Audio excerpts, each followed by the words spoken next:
is the day that we honor and appreciate all mothers. And would anyone who is a mother please stand as we honor and thank you? Okay.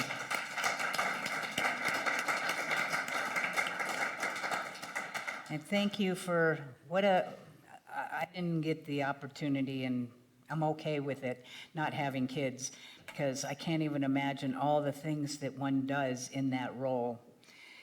We also want to extend our appreciation and honor the non-birth mothers who filled the same motherly roles in our lives.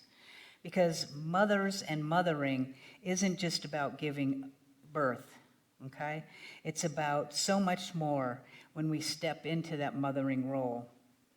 I have a salute to the non-mothers written by Irma Bombeck. So, a salute to non-mothers. Let's hear it out there for non-mothers. There aren't any songs sung for them. There aren't any appropriate cars written for them.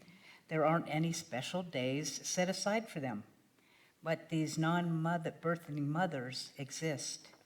They are people who experience all the joy and the caring and the pain of motherhood. They just aren't there at delivery. Some non-mothers are disguised as teachers who spend more time with the children than the mothers. They contribute ambition, hope, and expertise, time, and a sense of self to the child. After all, isn't that what a mother's all about? Other non-mothers are older brothers and sisters of a child who share a bedroom, pizza, and their lives. They take them to the bathroom, the movies on Sunday, and hold them when they are rejected by a parent and there is no one else to cling to. Isn't that what a mother's all about?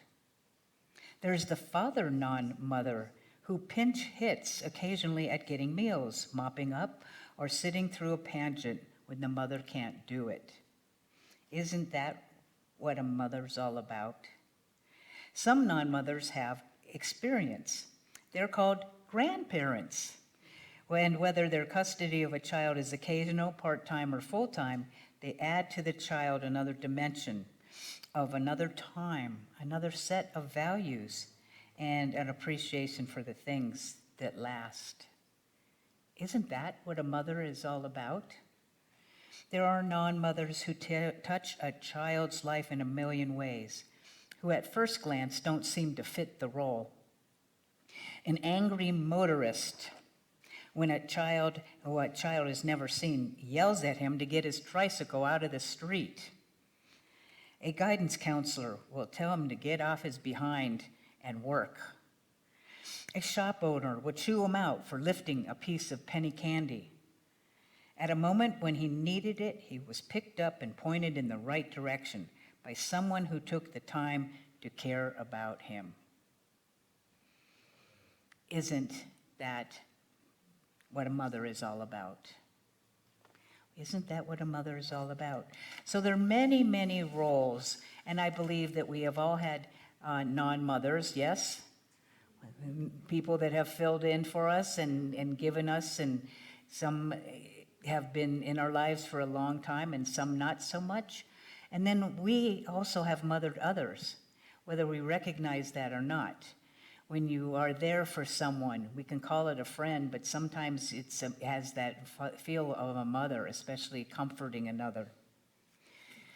So here at Unity Santa Fe, we believe that all people have that presence of the mother within, not whatever the gender is.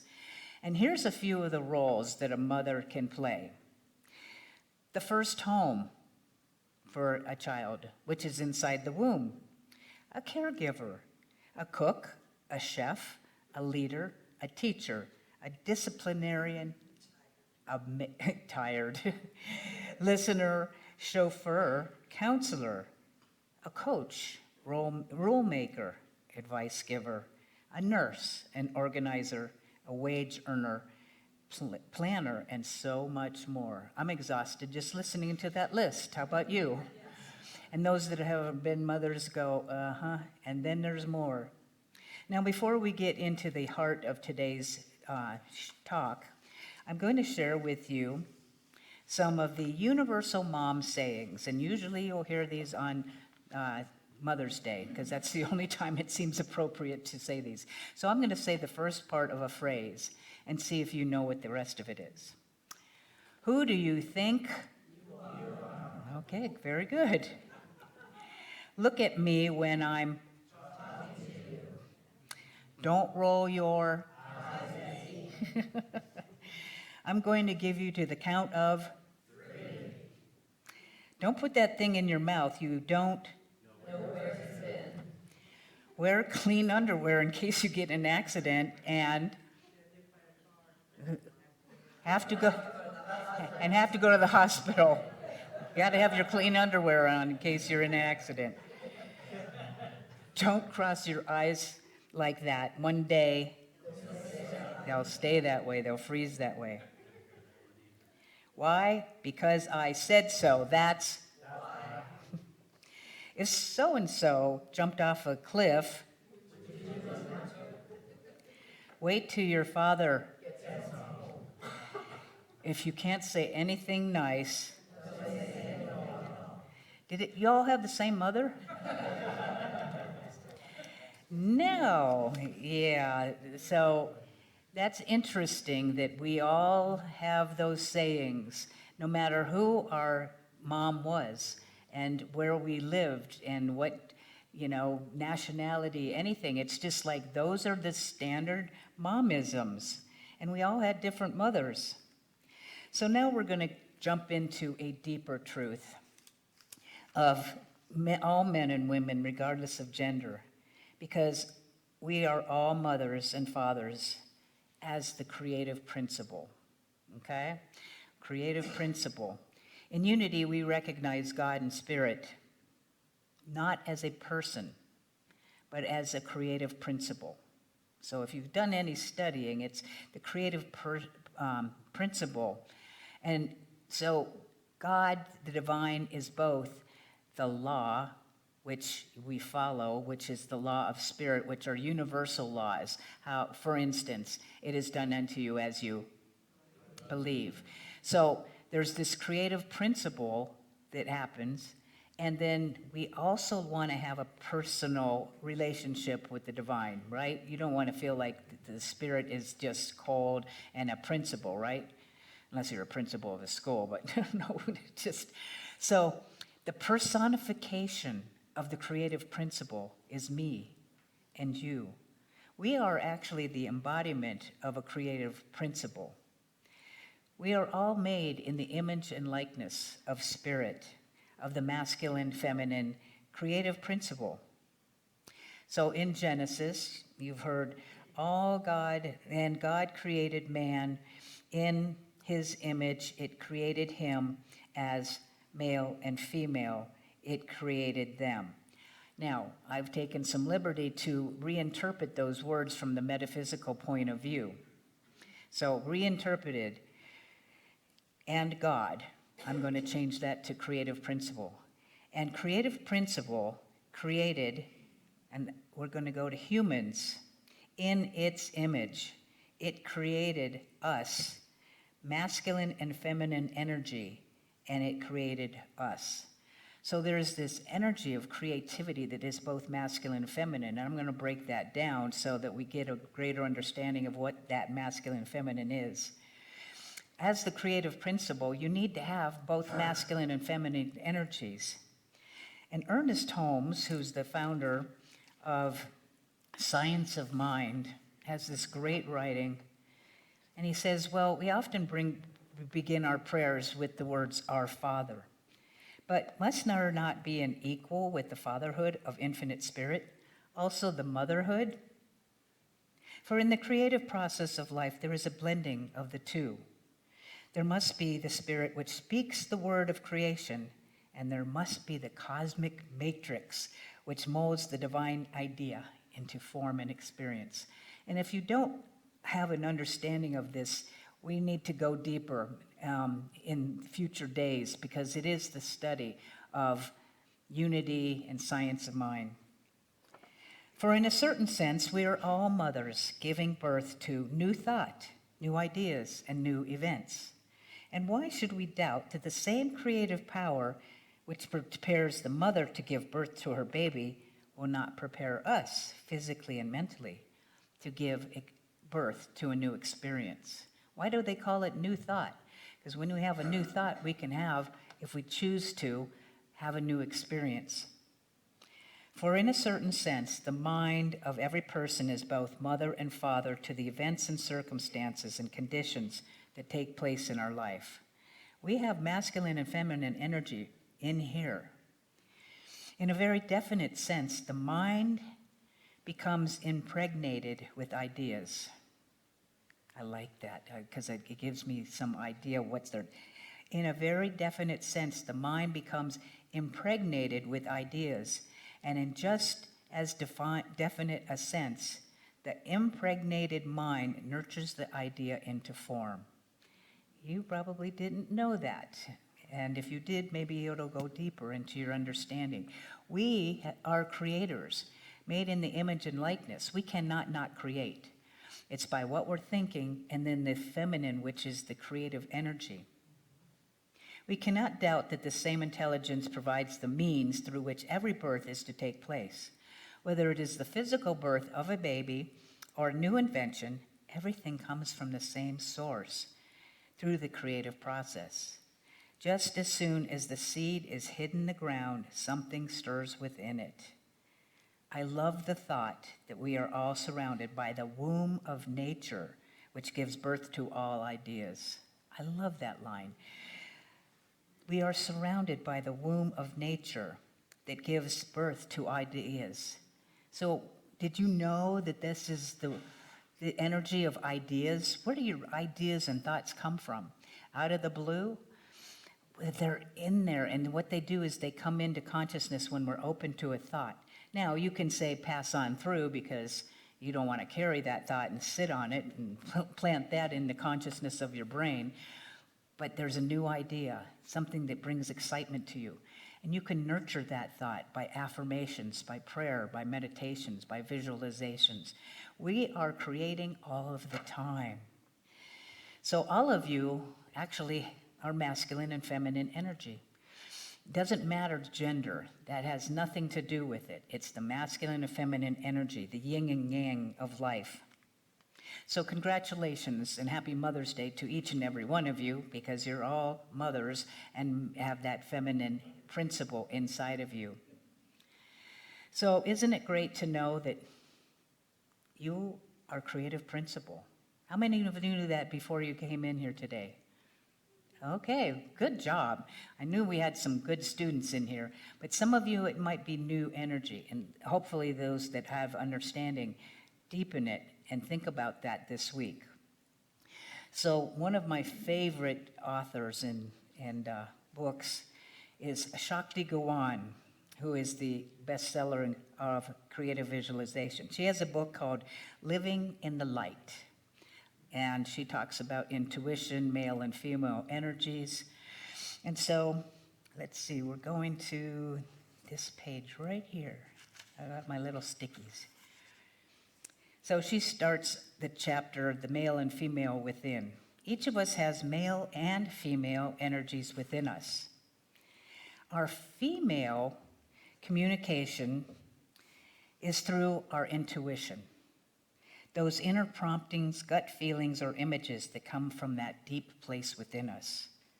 If we don't pay conscious attention to her in our waking life, she attempts to reach us through our dreams, our emotions, and our physical body. Our bodies don't lie. She's the source of higher wisdom within us, and if we learn to listen carefully to that voice of intuition, moment by moment, she will guide us perfectly. So now I love this part. So now we're going to talk about the male aspect. So female is intuition. The male aspect is action. Our ability to do things in the physical world, to think, to speak, and to move our bodies. Whether you are a man or a woman, your masculine energy is your ability to act. It is action. It is the outflowing end of the channel. The feminine receives the universal creative energy through intuition, and the masculine expresses it in the world through action. That is the creative process. Our female is inspired by a creative impulse and communicates it through our feelings. And our male acts on it by speaking, moving, or doing whatever is appropriate. Isn't this good? I think it's good. I enjoy reading this and getting it back in my brain. The union of feminine and masculine energies within the individual is the basis of all creation. Female intuition plus male action equals creativity. Say that again. Female intuition plus male action equals creativity. In order to live a harmonious and creative life, you need to have both your inner female and male energies working together. To fully integrate, you need to have the feminine, the female part of ourselves, in the guiding position. This is her natural function. She is your intuition and the door to your higher intelligence. Okay? So the male actually serves the feminine. The male is here to serve that which is the intuition. Your male listens to her, acts on her feelings, and the true function of male energy is clarity, direction, and passionate strength based on the universe inside of us coming from our female. And one more part that goes right into this deeper. We have two parts of our mind, the rational mind and the intuitive mind. Do you agree? Wait. Are you sleeping? Or you're being intuitive?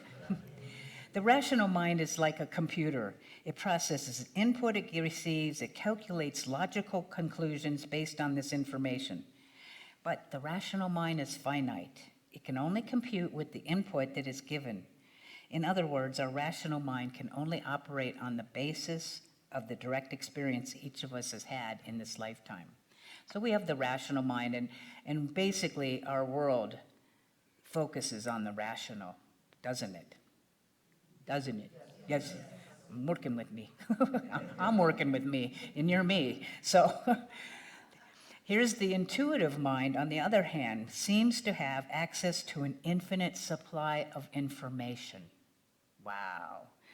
The intuitive mind seems to have access to an infinite supply of intelligence information. It appears to be able to tap into the deep storehouse of knowledge and wisdom, the universal mind. It is able to sort out this information and supply us with exactly what we need. So our intuitive self is the one that is receiving messages from spirit, our higher self. I call it God self. My God self, I listen to my God self. I have practiced listening. I have gotten so much better at listening, but it's not just listening. It's following the listening, following direction. I love this quote by Albert Einstein. The intuitive mind is a sacred gift, and the rational mind is a faithful servant. We have created a society that honors the servant and has forgotten the gift. We don't operate so much from our intuitive selves, and that's what I want to stress today, is our intuition is our goal. How do you know stuff? How do you know anything? Is it from your rational mind, or have you learned to tap into that which is your intuitive mind? And how do we go about doing that? Well, to quiet that rational mind. And that's through meditation. It's through maybe changing your environment. It's by asking questions of the divine. And one of my favorite tools is if I really have something that I would like to have some intuition, that voice of my inner infinite wisdom to come through, is to write to my God self. You can call it your Christ self, you can call it whatever name. It doesn't really care what you call it. All it cares about is that you're communicating. You're willing and open to listen. So I write, Dear God Self, I know that you love to answer my questions. What I need to know or would like to know is, what is it that I need to know about this situation? And the key is that I don't already know, because I'm a know-it-all, of course. We all know so much. But I want to know something that I don't already know. You can change that from knowing to doing. What do I need to do that I'm not already doing about this, right? We can say, what is it I need to be in this area that I'm not already being? These are powerful, open questions. You ask those questions, then I write, thank you, God Self, Divine Feminine, whatever you call it, Higher Self. I look forward to your answers. And I put, love, Liz. Then, close my eyes, take a few breaths. Dear Liz, it's a dialogue. Dear Liz, and I always like to start it off with that energy of whatever I'm addressing is talking about itself. I am your divine feminine. I am your God self. I am the Christ consciousness. I am that which is infinite wisdom and truth, love, and light. I'm so happy that you have asked me these questions because I don't want to ever withhold anything from you. So what you need to do, Liz, about this situation that you're not already doing is, and you won't have a clue as to what you're going to write. That's just the way of it. What you need to know that you don't already know is what you need to be that you aren't already being is. This is powerful, powerful, powerful. You will be surprised and shocked. I always am. I'm surprised I don't do this more. But part of it is, I think, because I've developed such a sense of listening to spirit, so much so that the only thing I need to do in life is to listen and follow direction. I seriously have developed this, but it wasn't that way 5 years ago, a year ago. It's to ever increasing because I practice listening, asking the questions of spirit, and then you listen. So there's 4 letters. It's first of all, you ask. The second one is you listen. The third one is a big one. You trust that voice. Now that gets kind of like, well, is that my voice or spirit's voice? How do you know the difference? You'll feel it. Spirit intuitiveness speaks through our feelings. If you feel a joyfulness, a peacefulness, that aha, and also pay attention to your body, because if something's a little off, you'll feel it. So you're asking, you're listening, you're trusting, and last but not least, do. Do what it's giving you to do. For me, it's follow directions. Spirit has broken it down for me, only 2 things, because it knows I'm pretty much there. Listen and follow directions. When I do a talk, when I do almost anything in life, it's not me that's doing it. I truly believe that spirit is ever seeking a freer, fuller, more expanded expression of itself as you, as each one of us. We are God personified.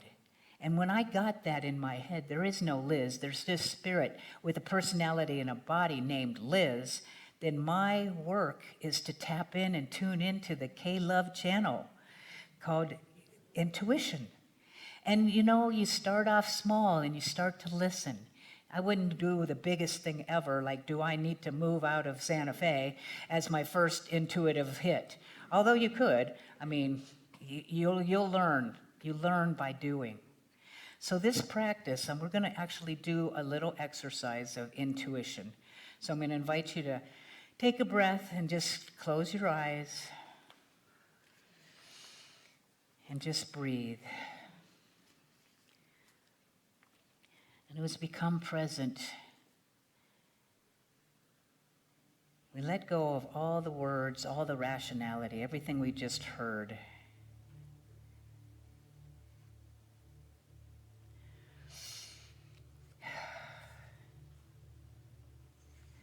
And so now imagine, bring your mind to that which is your solar plexus, the deep part of yourself.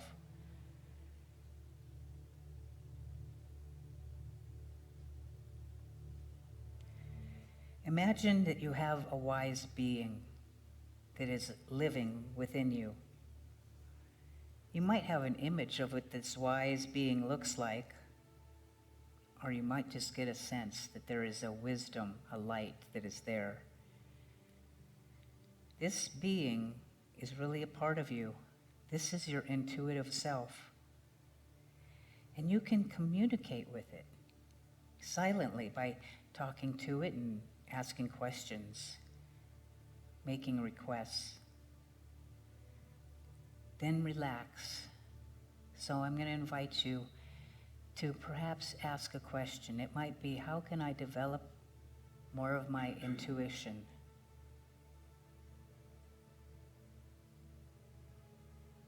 Once you ask the question, listen, feel into anything that comes into your consciousness.